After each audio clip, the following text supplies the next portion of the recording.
polls are broken, kind of. The stakes are unprecedented, definitely. I'm Brian Derrick. I'm Glennis Mahar, and this week we're excited to be joined by Dan Pfeiffer, who was a senior advisor to President Barack Obama and is now a host of Pod Save America and author of The Message Box. We'll hop on the poller coaster with Dan for a brief ride to talk about recent polling and get his takes on the Hur report and the Biden age saga.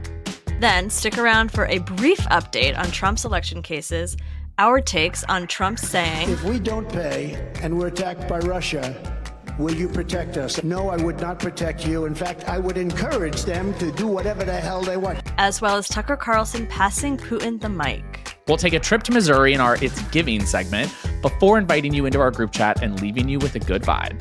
Let's get into it. Brian, are you ready to talk a little polls? I'm ready, baby. I have my coffee and Iced coffee. It's a doozy.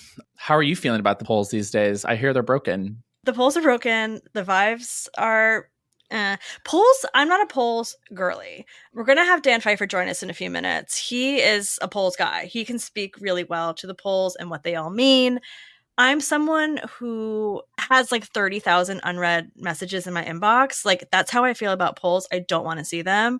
I want to kind of get a gauge of what's going on, but I don't look too deeply into them because I think, as we'll learn from Dan, they're a little wonky. Yeah, I think that most people only hear about polls when they're really bad, to be honest. Like, we love to share horrifying polls and just scare the crap out of each other. That's when I get the most questions online about polling.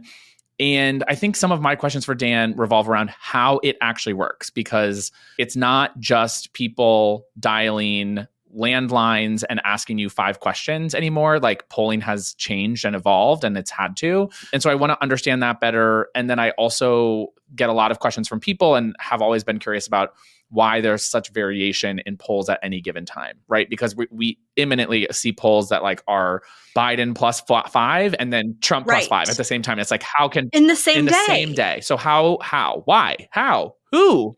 Yeah. Who are you talking to? I'm particularly interested in the youth. We've talked about this before on the pod. The youth being, 18 to 29 to 36. Who's answering the phone? We know I don't answer the phone.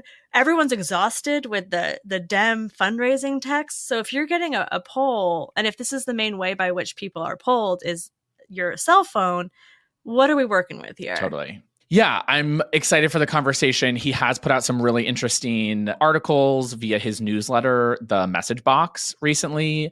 And it was a lot of new information to me, but I think in a pretty digestible way. And so we're very excited for him to be our first guest on the pod. First guest. We are also going to ask him about Biden's age, which is a hot topic. We have to. So we're going to get a hot topic moment with Dan on Biden's age, but we're super stoked. Our first guest on Vibes Only, Dan Pfeiffer. Dan, it's great to have you on. Thank you so much for joining us. Good to be here. Thanks for having me. We talk a lot on Vibes Only about how the polls are broken and our listeners find them really frustrating. So can you just orient us a little bit around why are the polls all over the place this year more than ever? Sure. I think, there's a couple things. One, the reason the polls seem all over the map is this is an unprecedented election. You have 2 candidates with 100% name ID. You have a president running against a former president. You have the 2 oldest people to seek office in history. You have one of those candidates with 91 felony indictments in the middle of an ongoing primary. But what I would say is Biden up 6 and Biden down 5 mean the same thing, right? At this point, polling is not designed to tell us exactly what's going to happen 9 months from now. It's designed to tell us what is happening right now, and polls have a margin of error. And so what all of the polling says is this is a very, very close race. Maybe you average all the polls out, Trump has the slightest of advantages right now, but that doesn't tell us very much about what will happen 9 months from now. So I think one thing that I try to tell people is just stop freaking out about every individual poll. Don't tune out the bad polls and only focus on the good polls. Don't try to unskew the polls and try to become an amateur statistician and dig into the sample sizes and all of that. Glennis, do you hear that? You have to stop looking at the crosstabs.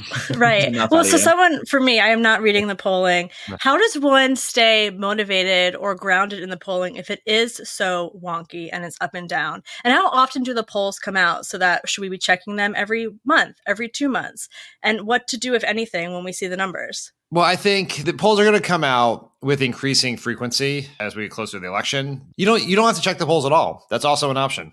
You can feel totally free to not look at them, right? Just accept that it's going to be a close election. You're going to have to do a lot of things. We're going to have to work hard to win the election. Campaign polls are useful, right? They tell Democrats, the Biden campaign, what voters to target, what messages to use, what states to spend money in, what states not to spend money in. For those of us who are not working on the campaign, all the polls are is emotional management. Mm-hmm. Because we thought Hillary was going to win and Hillary didn't win, we felt even worse about the fact that she didn't win. But is that really why? And then the Biden thing, we all thought Biden would win easily, and then it was an incredibly close election because the polls told us that. But maybe we would have felt differently about that election if we had just thought, if the polls had just said it was going to be tied and then Biden won by 50,000 votes. But because we thought we wouldn't have to sweat the election night, we won this emotional roller coaster.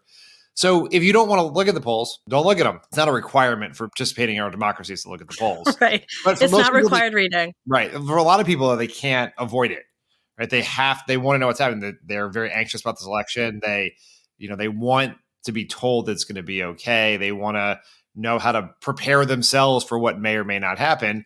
And for people like that, and I'm one of those people, my advice would be, like I said, don't forget about every individual poll. Look at all of the polling, right? And 538 has a very good polling model that sucks in all the polling, weights it based on historical accuracy and a bunch of other factors that are too complicated for me, and just spits out an average. And that's kind of gives you the best sense of what's going to happen. But just as a reminder, if it says Trump is up 2 on Biden, that is consistent with a race that Biden wins. It's consistent with a race Trump wins by 2. It's consistent with the 2020 election. It's just, they're not, people really have become to think of polls as predictive measures, not snapshots in time about what is happening at that moment. And you also mentioned in your piece that there are 2 groups that are particularly difficult to reach, independents and young voters. Yep.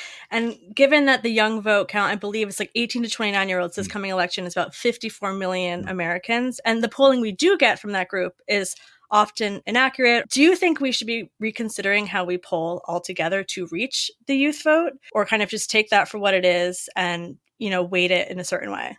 This has been the question that people have been wrestling with for decades now. When everyone had a home phone and they were home all the time, right, there was a way to do this that made sense. And then as people started transitioning more and more to cell phone only, and cell phone only was largely younger people were not getting captured. Now you have the combination of most people are cell phone only, most people have caller ID, and whether it's Apple or Samsung are screening their calls for them. You're talking to the queen. Glennis is the queen of Do Not Disturb. Hasn't answered a call in years. Yeah, I wouldn't answer a call from a unknown number ever, right? No. And so they've mixed in all kinds of other ways to do this. There have been some that are done by text. There's internet web panels you do. People are finding a mix of cell phones, landlines, internet panels. Some pollsters use what is called random digit dialing, which is they just start dialing phone numbers. And then you get them and you ask them a series of questions like, are you a voter? Are you, where do you live? And they go from there. The young vote while it's harder to reach those voters, has been pretty accurate in the past. This cycle, it is all over the map. You see some polls that has Trump winning 18 to 29. You have some where Biden is barely winning.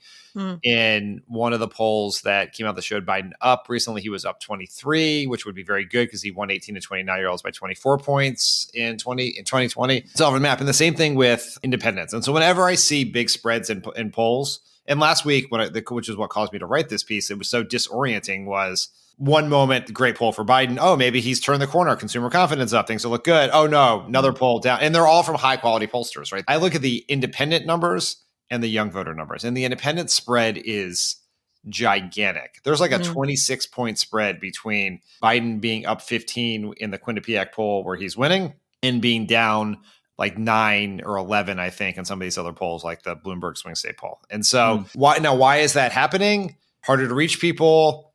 People are more and more people are identifying as independent to pollsters because they're mad, even if they are not registered independents, right? Yeah. The pollsters just asking you, are you Republican, Democrat, Independent? Given the historic dissatisfaction with both candidates, you're getting a larger group of people. So if you're getting a group of independents, but you don't know that in reality, that group of independents the ones you just happen to find may actually be just some Democrats who are identifying as independent, Right. or some Republicans dissatisfied who with the party and the establishment but vote Trump, and you just don't know who that group is. You're getting these huge swings across. But that's why you take all the polls, and there's a margin of error. Is it accounts for that in the average, which is what gets you to a very narrowly, very close race. So if you're a Gen Z or millennial listening, answer the phone. It's going to happen. Answer the phone, respond to the email about the web panel or whatever it is. Yes. We do have another major topic that we wanted to bring you in on, and that is last week's report, the infamous now Hur report. The special prosecutor who was appointed to look at Joe Biden's document storage situation, and he puts out this report that says that Biden didn't do anything wrong, but he's, shocker, old. And it's caused quite a shitstorm in the media. And so just like at a high level, how are you thinking right now about the challenge of President Biden's age as it pertains to his reelect? The report has kicked up a media feeding frenzy, and it definitely has, and I've just anecdotally in my own life, a lot of my friends and family who don't follow politics super closely have reached out to me about this. Like it is something that I think it really took this pre-existing concern that's been around for years now and brought it more to the forefront of the conversation, and certainly kicked up a media feeding frenzy about it. Like, it's not a surprise. Everyone's known Joe Biden is old. He was old when he ran in 2020. He's old now. Everyone knows that. And so Robert Hur didn't give us any new information other than he's offered these testimonials about Biden's memory, which, to be fair, are being contradicted by people who work with Joe Biden all the time. And it's not just his staff are Democrats. Kevin McCarthy reportedly told Republicans that Joe Biden is incredibly sharp in their conversations. And something I wrote in another piece I wrote for my newsletter message box was, I worked in Washington for a long time. Rumors are the mother's milk of Washington. It is the currency of the town. It's how it's traded. Everyone who goes into a meeting with the President of the United States comes out of it and tells everyone about it. And if Biden meets with not just Democrats, not just his staff, he meets with Republicans, CEOs, members of the military, people who probably are planning on voting for Trump all the time. If he was in those meetings and having the sort of memory lapses that Robert Hur said he's having, we would all know. Yeah. There's just Washington is incapable of keeping that secret. And so I take everything Hur said about Biden's memory with a huge grain of salt. I do not believe that is an accurate portrait of the president. It seems like he certainly had an axe to grind there. But that doesn't change the fact that voters have expressed real concern about Biden. 2/3 of voters tell Gallup they wouldn't vote for a candidate over 80. Now, just that's about the same number said they wouldn't vote for a candidate who was convicted of a crime. I don't know what turnout's going to be. In the NBC poll, 76% of voters expressed concern about Biden's age. It is a very real issue. And ultimately, it's not the only issue in this election, but I think it's a threshold issue where if Biden can't assuage those concerns, particularly among his voters from 2020, then I don't think he can win the election. So it in some ways, it's the crux for his campaign. It's like the first strategic priority is to address that. Totally. I feel like you hit on two really important things there that I kind of want to dig into a little bit more. One is the source of this latest drama. I am under the impression this is a Trump-appointed prosecutor. He also, I believe, clerked for Rehnquist on the court, a conservative former justice. And it feels to me like some of the jobs in DC and I guess nationally that we expect to be apolitical, like judges and prosecutors, have seemingly become more partisan. Like, is that how people should be interpreting this report? That like this is essentially a partisan maneuver or attack on the president's reelect more so than someone performing their official duties as a special prosecutor? Yeah, I mean, he's clearly a partisan, right? I mean, and special counsels have a long history of being incredibly partisan. Ken Starr, who was an independent counsel, but so basically same here. Obviously incredibly partisan. So it's not. So it is fair to say that this was a partisan report from a Trump appointee who went well above and beyond the scope of his duties in trying to paint this picture of Joe Biden, right? He was making a political argument, not a legal argument. So that is a fair point. Now, is that going to be particularly persuasive to voters? Maybe. It's hard because Merrick Garland appointed him, which is a pretty good pushback to it. And it's whether the Hur report came out or not, Biden would, those poll numbers I suggested all came out before the Hur report. So it's not like there was no concern or a modicum of concern that the Hur report created the concern. It's a reminder to everyone that Biden has this challenge. Trump has other challenges that may even be bigger than Biden's, but Biden has this challenge. And if people think the president's too old to do the job and to manage the crises and protect them and all of those things, they're not going to vote for them. And then we will end up with Trump. And so I think Biden can address it, but he has to do it, and he has to do it convincingly enough that people will come around. And I think essentially is that, and you see this in some of the polling where just Trump has these massive advantages on all these issue areas. And part of it is because I think there's a segment of voters who have decided, as of right now, I think their minds can be changed. We have decided that Joe Biden is too old for the job and can't do it. So they're not going to listen to anything else he says. And so that's why it's a threshold issue, which is you have to open the door by demonstrating you have the capacity and the capability and the vigor to do the job for another 4 years. And then once you do that, you're going to be making your argument on the economy or why Trump is unfit because he wants Russia to invade NATO or all these other things from a firmer footing than he currently is. Dan, one more question for you. You wrote a piece about this and you gave people tips on how to communicate with people like you. You had friends reaching out who are not typically politically involved. And this is an issue that prompted them to pick up their phone and text you about it. Yep. What are some tips that we can give the Vibes Only audience on how to have this conversation and relational organize around this topic, which clearly is moving so many people? Yep. So first is we should accept that these are very legitimate concerns and not dismiss them and say that it's because you watch too much Fox News or you've seen all these out of context or altered TikToks of Biden seeming old. Joe Biden is 81 years old. He's the oldest president in history right now. He's asking to be president until he's 86. You're asking people to do something that has never been done before. And if you are someone who has older parents, like my dad is 75, he is sharp as a tack. He is in great health. I don't think he should run for president if you were to come to me and say that, right? And so this is something. Do you have an announcement to make? That's right. That's right. He would be like the third youngest person running for president if he were to do that. But especially with people with grandparents and parents, this is it feels very challenging to understand how someone of that age could do the job. So you have to accept it as a legitimate concern and not dismiss it. And I think a lot of Democrats are right now dismissing it, blaming the New York Times for how they're writing about it or Robert Hur and all that. If you want to push back against the individual allegations that Robert Hur has made about Biden's memory, the stuff we talked about him on being partisan, I'm all for that. But then the question is, how do you address it once you've accepted legitimacy of the concern? And I have seen a bunch of polling on this. There is no great answer. I'll be honest with you. There is not for all the obvious reasons I said. But the best one that I've seen and the best one I recommend people is to say, yes, Joe Biden is older. He is 4 years older than Donald Trump. But unlike Trump, with age, Biden has developed wisdom and experience. And it's that wisdom and experience that has allowed him to make historic progress on issues like lowering the cost of prescription drugs, passing the first ever massive bipartisan immigration bill, passing the first gun safety law in decades, helping veterans. You can just go on and on down the line, just using an opportunity to pivot to Biden's accomplishments. Because one of the reasons people have doubts about Biden's ability to do the job because they don't know how well he's done the job for the last 4 years. Right. And so if you can inform them of that, that will help.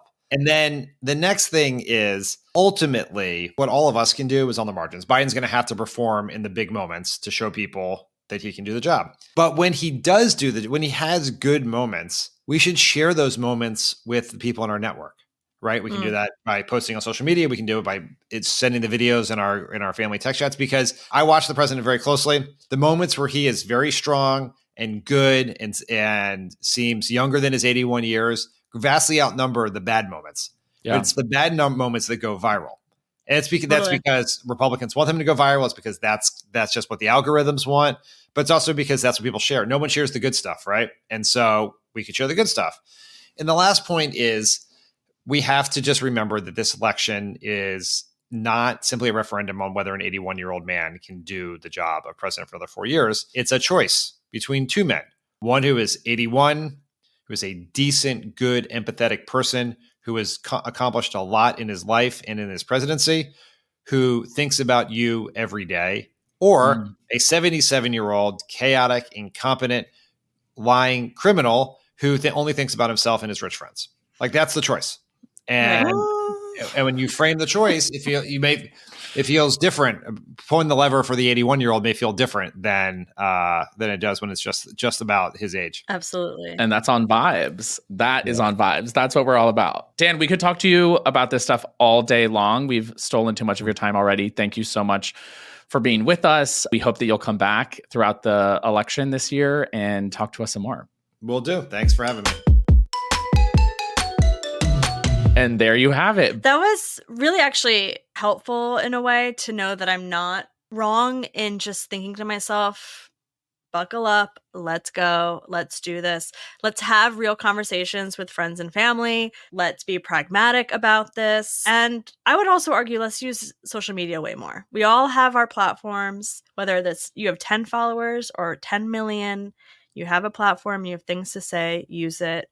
Spread the message that you want to spread. Absolutely. Let's recap what we just heard from him. Number one, he gave us permission to tune out of the ups and downs of the polls. He also, I think, gave some really helpful information around how the polls actually work and why, even though they are useful without like advanced degrees, we kind of get them wrong a lot of times and misunderstand what they're actually telling us. And then when it comes to Biden's age, I think he had some really valid points. I'm on the more concerned end of the spectrum, probably, but I agree with him that it's not like the defining thing of this election if you believe that democracy is also on the line. Totally. And so I think his tips were super helpful, and I hope that all of our listeners find them helpful for their conversations with family and friends. Agree. And I couldn't help but think during that interview, being a pollster is not unlike being a weatherman or person where like you can kind of just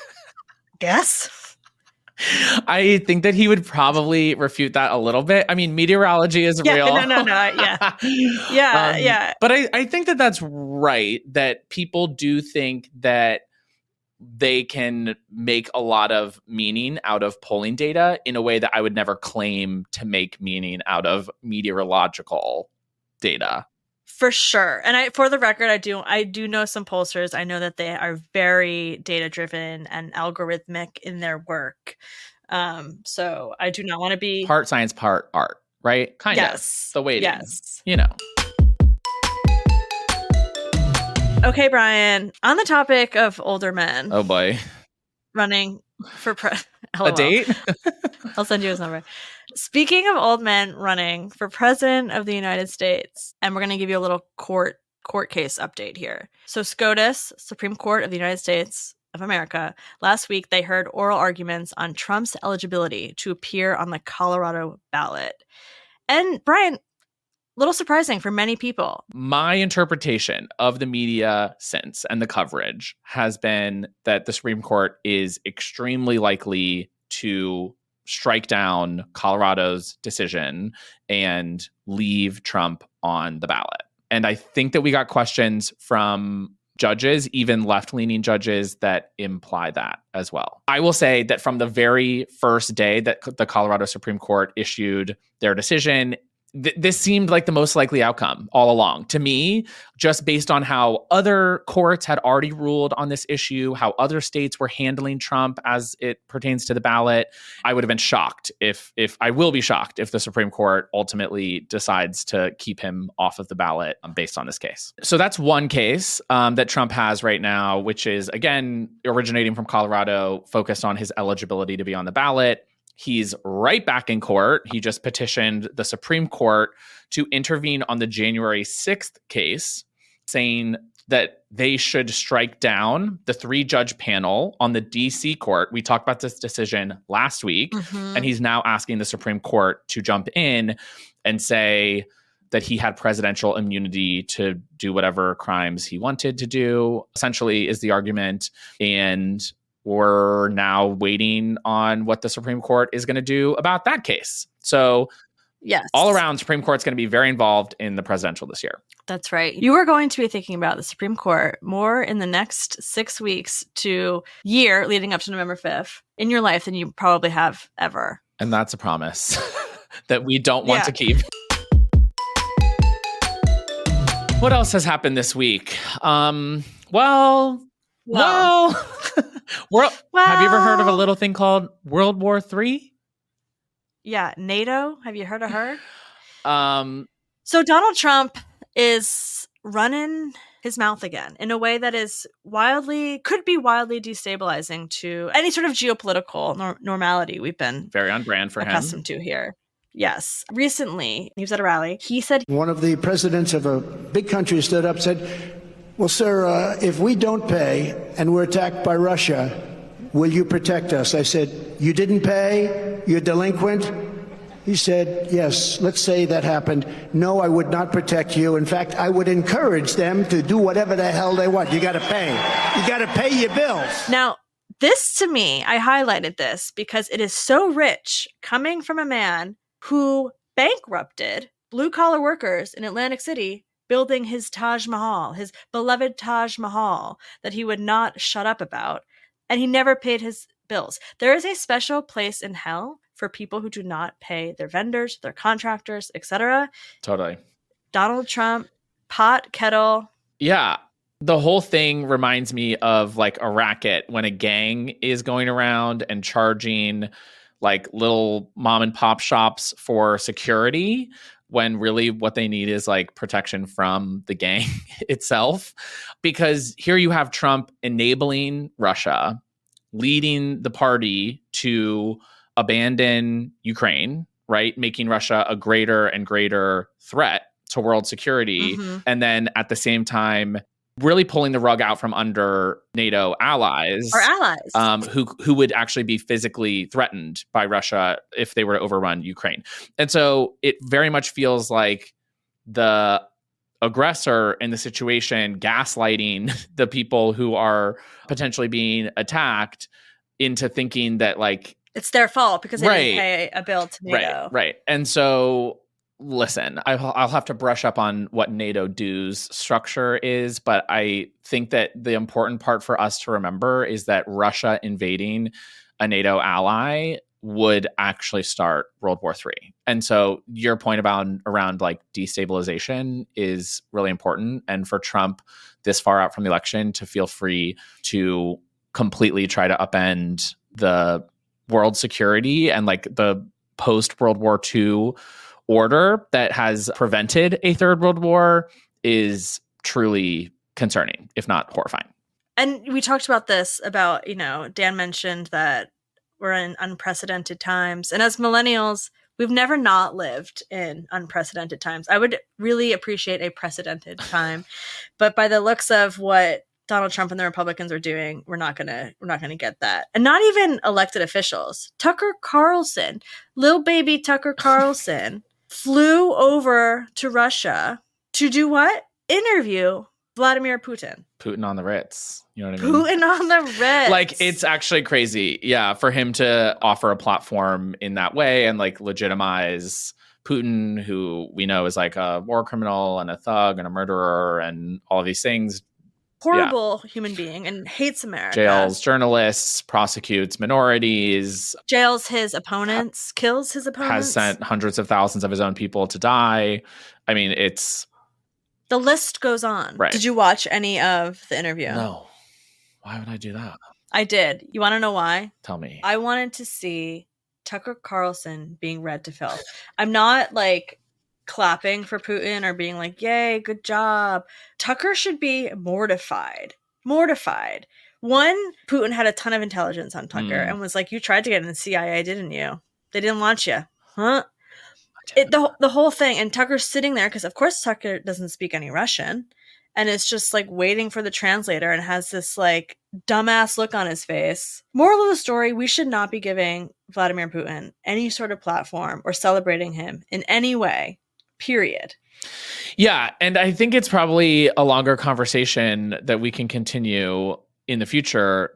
Since the proliferation of platforms driven by user-generated content and the idea that a millennial or Gen Z person can rack up millions of followers overnight, I think that we've had a change in our framing of what it means and what the responsibility of having a platform is. Yes. Journalists, it's different when you are a journalist representing one of the main media outlets in the country. I think that it confers a legitimacy when you turn that mic around to offer someone the chance to speak to the nation. And I think that what we've seen from like all corners of the ecosystem is condemning how Tucker Carlson went about this, and that he's optimizing for clicks and views over journalistic integrity, which is very on brand, but still damaging to and the world. National security. Totally. He's prioritizing his media and his clicks and his algorithm of how many people are going to be engaged with his content over national security and the best interests of the American people. He posted the full 2-hour interview onto X, and his conclusion was that he realized that Putin was, quote, sincere. What you're about to see seemed to us sincere, whether you agree with it or not. Vladimir Putin believes that Russia has a historic claim to parts of Western Ukraine. Who was that helping? Why does it matter if he's sincere? Like, I can be sincere in my belief that... I'm sincere in my belief that Britney Spears should have way more Grammys. She has none. Right. It's giving.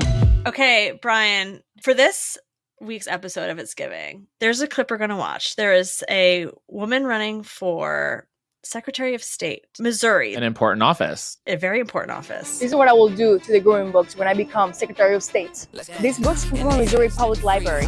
When I'm in office, they will burn. It's giving, maybe you should have read one of those before you decided to run, you know? Yeah, it's giving homemade flamethrower. It's definitely giving homophobic Lara Croft. Yes, it is. I think that the far right's obsession with book burning is like too on the nose almost. Like, you guys are a caricature of yourselves. Of the Nazi party. Literally, yeah, right. It's again telling on themselves. People who burn books are not serious about being in roles of public service. Like, it's just like never necessary, and it's giving theatrics.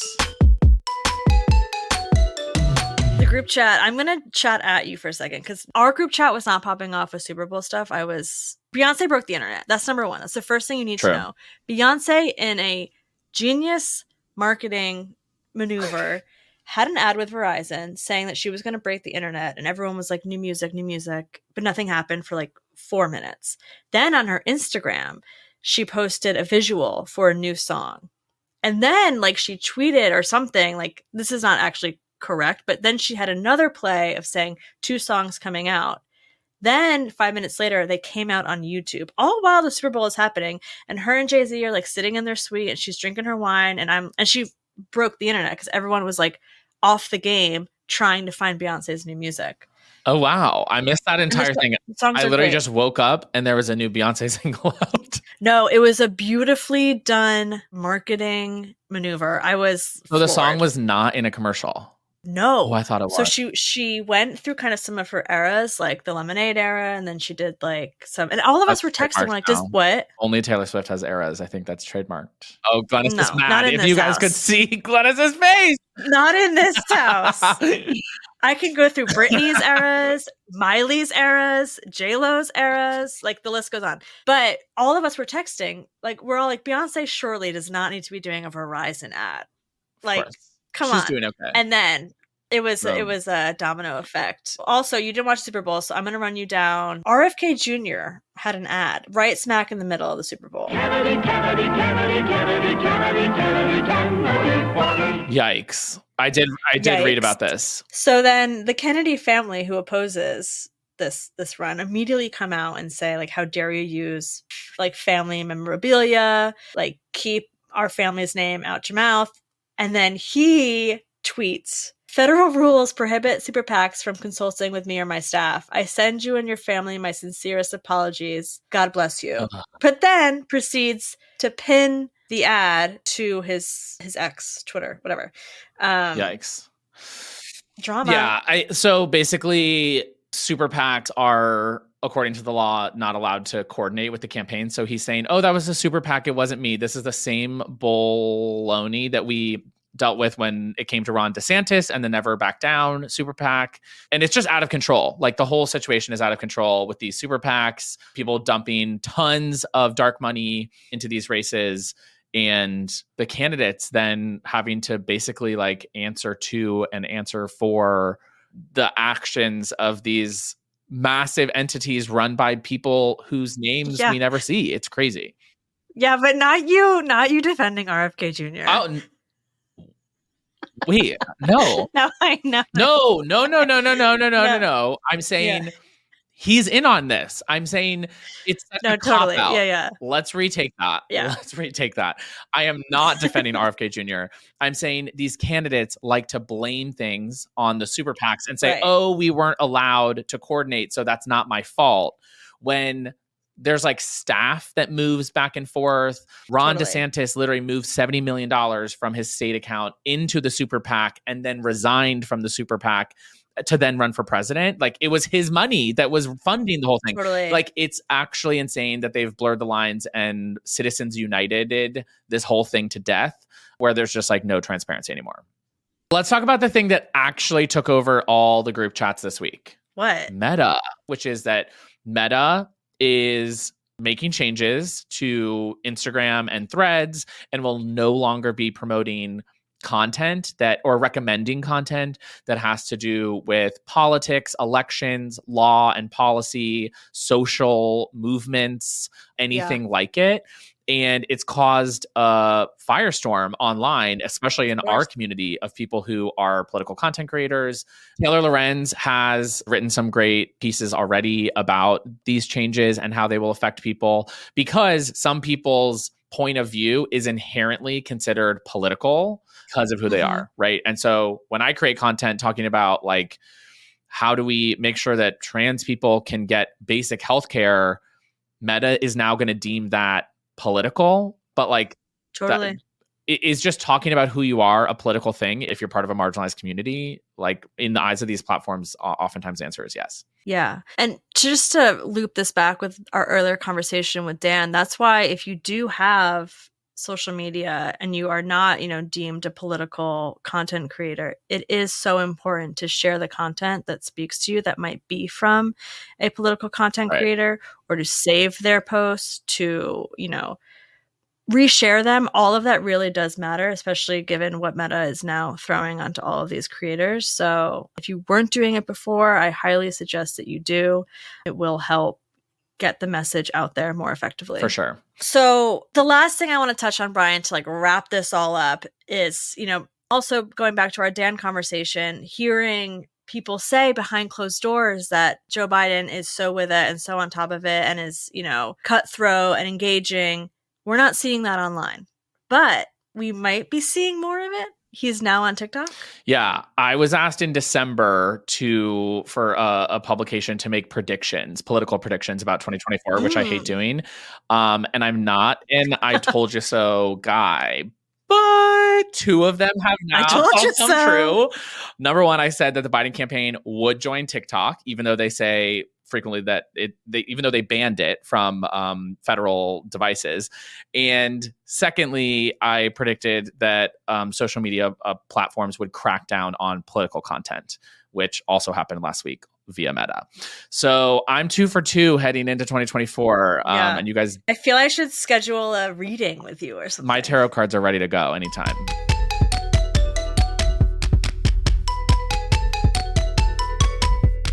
Do you want to send them off with a good vibe? Yes.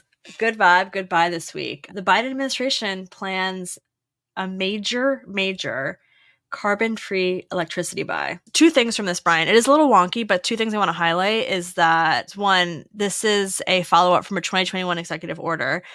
President Biden called on the federal government to transition to 100% carbon-free electricity on a net annual basis by 2030. So again, progress. And the agencies expect to seek about 2.7 million megawatt hours of carbon-free electricity per year. That means nothing to me. What does make sense to me is it is equivalent to powering about 250,000 homes a year. Definitely more energy than I create on the air bike every morning. So a big win for the administration. For sure. I know that somewhere Patty Gonya is stomping her way through a forest and dancing in celebration. We love it. We stand. And an exclamation point on our good vibe goodbye. Last night, Tom Suozzi won his election in New York's 3rd Congressional District, officially flipping George Santos's old seat. Those are all the vibes for the week. Thanks again to Dan Pfeiffer for joining us. We hope you all have a great day and week. Don't forget, it's Valentine's Day. So send Glennis a heart emoji at Glennis Mahar or drop into our group chat by sending an email or a question to vibes@couriernewsroom.com or reach out to us on social at Courier Newsroom and at Brian Derrick. We love hearing from you guys. And lastly, if you're enjoying the show, send your friends a link so we can spread the vibes.